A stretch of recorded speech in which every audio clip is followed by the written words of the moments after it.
Certainement. T'es qui, toi? Je suis ton père. Non!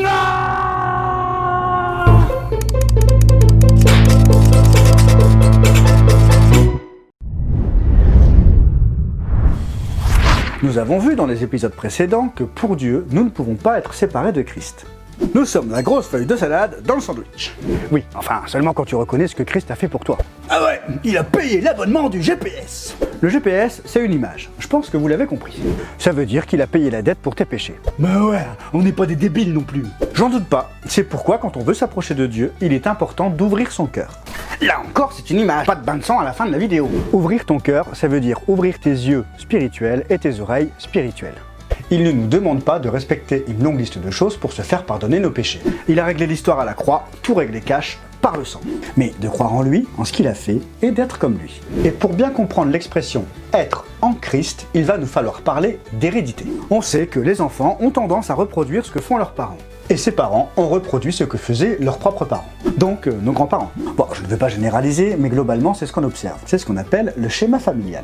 Bah ouais, des parents homosexuels, ça va donner des enfants homosexuels. Mais non, pas du tout, ça n'a rien à voir. Réfléchis un peu, les personnes qui sont homosexuelles, elles ont bien eu des parents qui sont hétérosexuels. Il faut forcément un homme et une femme pour avoir un enfant de manière naturelle. Et passer outre les lois naturelles, c'est se prendre pour Dieu. Et ça, Dieu, il kiffe pas trop. Typique d'Adam et Ève qui ont mangé le fruit de l'arbre de la connaissance du bien et du mal pour devenir comme Dieu. Bref, revenons à nos parents. Ce que j'appelle l'hérédité familiale repose plutôt sur le tempérament. La transmission d'un parent à un enfant avant la naissance. Ce qu'on appelle l'inné. Ça ne comprend donc pas ce qu'on apprend par l'éducation. Un forgeron qui travaille dur tous les jours aura des gros bras musclés. Mais son enfant, s'il est poète et qu'il ne fait jamais de musculation, il n'aura pas de gros bras musclés. Ce qu'on reçoit après la naissance ne peut pas se transmettre à nos enfants de manière innée. Dans la Bible, il y a un concept très important, l'unité des hommes. Selon la Bible, et même si nous sommes des milliards sur la planète, nous sommes répartis en deux hommes, deux humanités. L'humanité tout entière en deux hommes. Ah, c'est des sacrés bonhommes! C'est ce qu'on appelle les hommes collectifs, les deux hommes juridiques. Si on prend Adam, il est physiquement mort il y a très longtemps. Mais Adam étant notre arrière-grand-père, on peut dire que la vie d'Adam continue à travers nous. Voilà donc trois principes à prendre en compte. L'hérédité de la vie humaine, les caractéristiques qu'on reçoit de nos parents, l'unité des hommes et la continuation de la vie humaine. L'humain n'est donc pas seulement un être existant par lui-même. Il appartient à un homme collectif et fait partie d'une vie gigantesque, dont il est la continuité. Ses traits sont transmis aux générations successives. C'est un grand principe qu'il faut bien comprendre pour pouvoir voir le salut de Dieu et la relation de Christ avec l'homme. Prenons l'histoire d'Abraham et de Melchisédek que l'on retrouve dans la lettre aux Hébreux, chapitre 7. Ce Melchisédek était roi de Salem et prêtre du Dieu très haut. Il est allé à la rencontre d'Abraham alors que celui-ci revenait de la défaite infligée au roi. Il l'a béni, et Abraham lui a donné la dîme de tout. D'après la signification de son nom, Melchisédek est d'abord roi de justice. Ensuite, il est roi de Salem, c'est-à-dire roi de paix. On ne lui connaît ni père, ni mère, ni généalogie, ni commencement de jour, ni fin de vie, mais rendu semblable au Fils de Dieu. Il reste prêtre pour toujours. Remarquez quelle est la grandeur de ce personnage, puisque le patriarche Abraham lui a même donné le 10e de son butin. D'après la loi, ceux des descendants de Lévi qui remplissent la fonction de prêtre ont l'ordre de prélever la dîme sur le peuple, c'est-à-dire sur leurs frères, qui sont pourtant issus d'Abraham.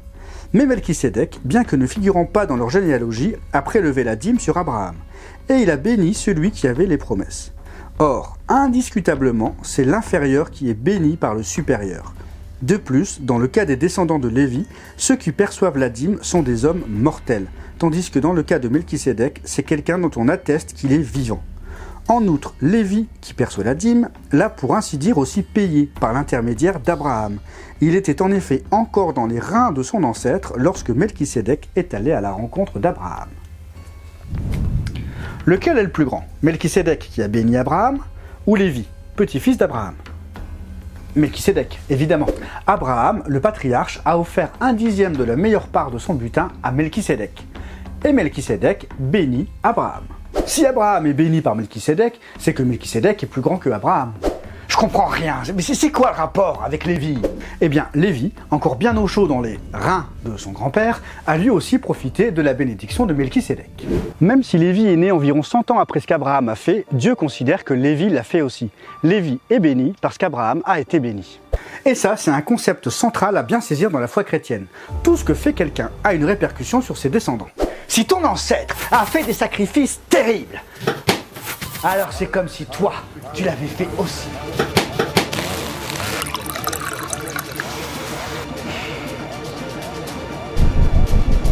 Que tu sois déjà né ou pas.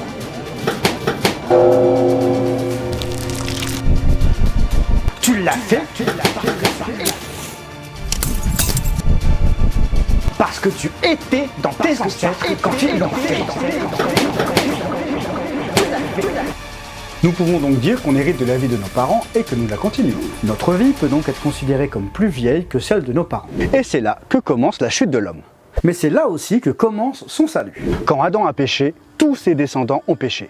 Si une nouvelle personne arrive qui n'est pas descendant d'Adam, alors une nouvelle vie est possible pour tous ses descendants à lui. Ils seront d'une autre lignée. C'est ainsi que l'homme Christ a pu porter nos péchés et mourir pour nous. Maintenant, nous pouvons tous recevoir la vie à travers lui.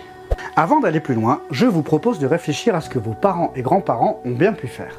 Y a-t-il un ou plusieurs trucs dans votre famille qui se répètent? Des addictions, de la colère, des tromperies, de l'ésotérisme, de la violence. Enfin, des trucs qui vous affectent peut-être, mais que vous pouvez trouver en commun chez vos parents et vos grands-parents. Allez-y, lâchez-vous. Cela restera entre vous et Dieu.